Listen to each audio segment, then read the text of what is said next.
These days, people seem to use words like malware and spyware a lot more than virus, making the latter conjure memories of Windows 95, AOL CDs, and Jeff Goldblum taking down an alien mothership.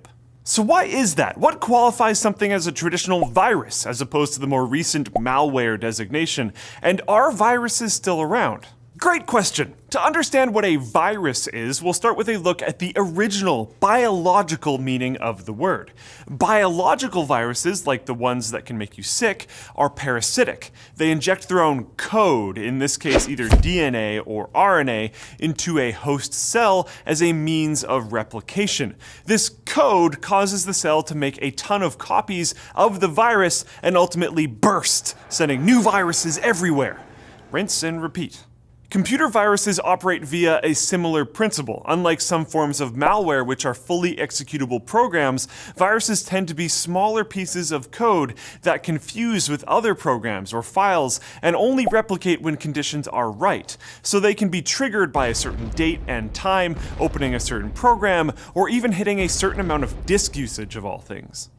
After a virus is triggered, it will try to copy itself and spread, infecting other files and programs along the way, sometimes over a network. And just like real viruses, these virus copies can be a little different from the original, making it hard for antivirus software to eliminate them.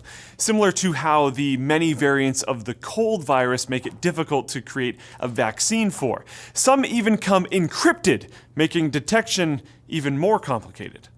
Of course, viruses, biological or digital, wouldn't be a problem if all they did was just copy themselves. But just like the chickenpox virus will make you sick, a computer virus can contain a payload that will cause some kind of effect, which could be anything from just displaying a joke to permanently corrupting your important data.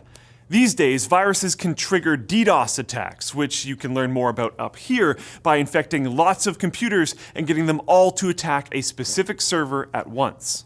And since these annoying effects can be caused by other types of malware, many people have used the terms virus and malware interchangeably. But this is incorrect. For example, the famous I love you attack back in 2000 was caused by a standalone script or program disguised as a love letter and sent out via email attachment. So because it emailed itself to other people in the victim's contact list rather than relying on inserting itself into other programs to spread, there was no host program that I love you infected. It would be more accurately referred to as a worm rather than a virus.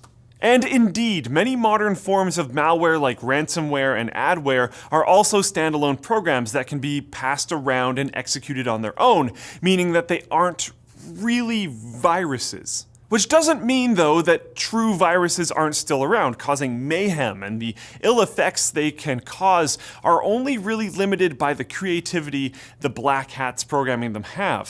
Things like logging keystrokes to steal your financial data and attacking corporate networks as a destructive form of protest are just the tip of the iceberg.